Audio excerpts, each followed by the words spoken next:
안녕하세요. 김법무사입니다. 오늘은 시험 법무사가 어떻게 탄생했는지, 좀 거창하죠. 어떻게 탄생했는지 한번 말씀드릴까 해요. 옛날에는 그러니까 1992년 이전에는 그 법무사 시험 제도가 아예 없었어요. 그래가지고 법무사가 되고 싶으면은 그 일정한 요건을 채워야 돼요. 예를 들어서 5급 공무원으로 5년 이상 근무하고 퇴직하면 법무사 자격을 준다. 이런 규정이 있거든요. 그래서 예전에는 공무원 퇴직하시고 많이 법무사를 하셨죠. 그 90년대 당시에. 그런데 법무사 시험 준비하는 사람이 있었어요. 그분은 직업으로 그 선배 변호사 사무실에서 일을 하면서 그 사건 처리를 하면서 틈틈이 법무사 공부를 준비했었죠. 왜 공부를 했는지 아세요? 분명히 법무사법에는 법무사 시험에 합격한 자 법무사 자격이 있다 라고 규정. 또 법무사법에는 법무사 시험에 필요한 사항은 대법원 규칙으로 정한다 라는 규정이 있었어요. 그래서 이 수험생은 법무사 시험을 보겠지, 매년 정기적으로. 그걸 신뢰하고 5년, 6년, 7년, 8년을 공부를 했어요. 그래도 법무사 시험 공부를 안 하는 거예요. 법무사 시험을 안 봤어요. 너무 황당하겠죠. 그래서 대법원 규칙을 한번 보니까 대법원 규칙에는 법원 행정처장은 법무사를 보충할 필요가 인정되는 경우에 대법원장의 승인을 얻어 법무사 시험을 실시할 수 있다. 이렇게 규정되어 있는 거예요.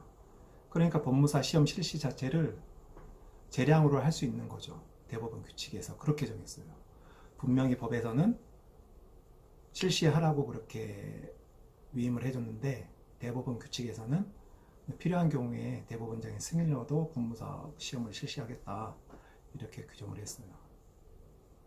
여러분들 상식적으로 생각했을 때도 좀 이상하죠. 법무사법에서는 법무사 시험에 필요한 사항은 대법원 규칙으로 정하라고 했는데 대법원 규칙에서는 필요하지 않을 시 법무사 시험을 실시하지 않을 수 있다. 이렇게 규정을 했어요. 예를 들어서 회사의 사장이 부장이나 차장급 임원에게 이번에 우리 회사에 직원이 필요하니까 직원을 뽑아, 이렇게 명령을 했어요. 그런데 부하 직원이 직원을 뽑지 않은 거예요. 왜 물어보니까 제가 생각했을 때 부하를 뽑을 필요가 없다고 생각해서 안 뽑았어요. 이런 거예요. 이러면 어떠겠어요, 여러분? 그 부하 직원을 가만히 둘까요? 뽑으라고 했으니까 뽑아야죠. 그래서 이 수험생이 이거 어떻게 구제받을 방법이 없나 했는데 딱 번뜩 생각이 난 거예요. 여러분도 많이 알고 있다시피 헌법재판소에 이제 헌법소원을 하는 거죠. 그 규정에 대해서. 그래서 이분이 헌법소원을 그래서 뭐라고 헌법소원을 냈냐면은 법무사법이 규정을 믿고 시험 공부를 해온 경찰 공무원, 법과대학 졸업자 등에게 법무사가 될 기회가 거의 박탈됐다. 해서 법무사법 시행규칙 제3조 제1항에 대해서 헌법소원을 냈습니다.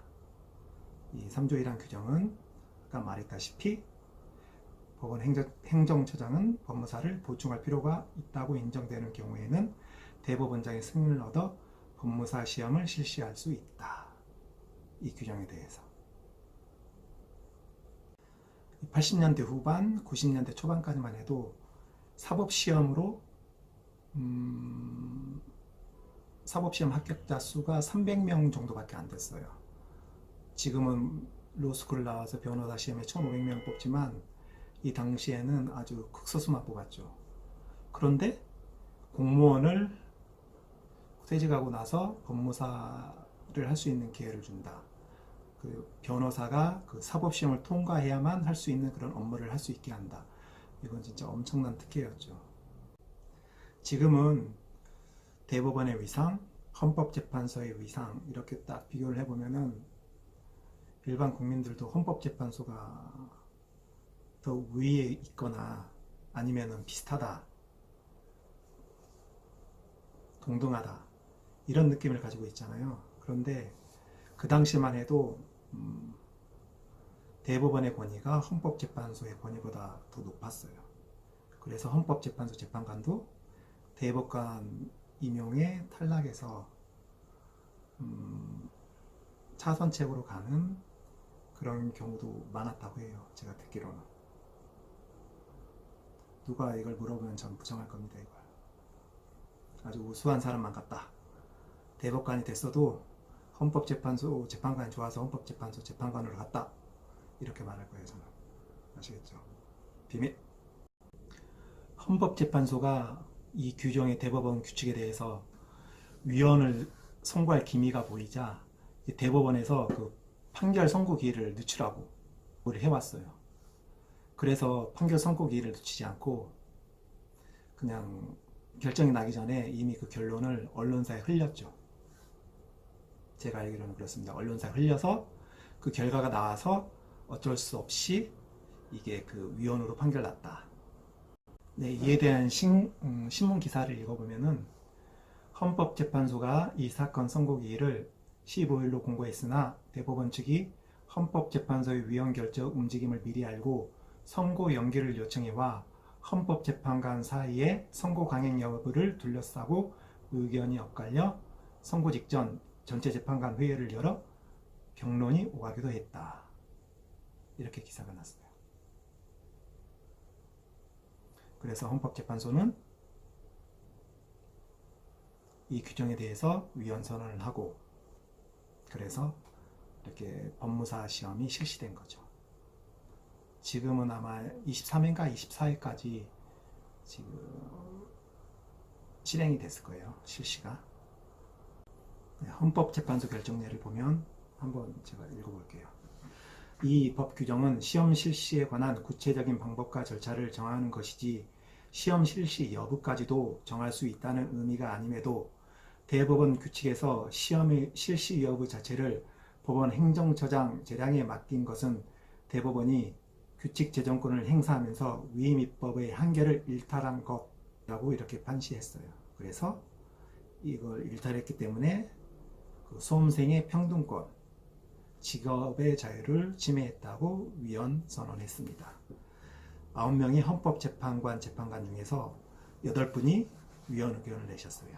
그래서 압도적인 의견으로 위헌 판결 나서 제가 이렇게 법무사라는 직업을 가지고 여러분을 만나고 있는 겁니다.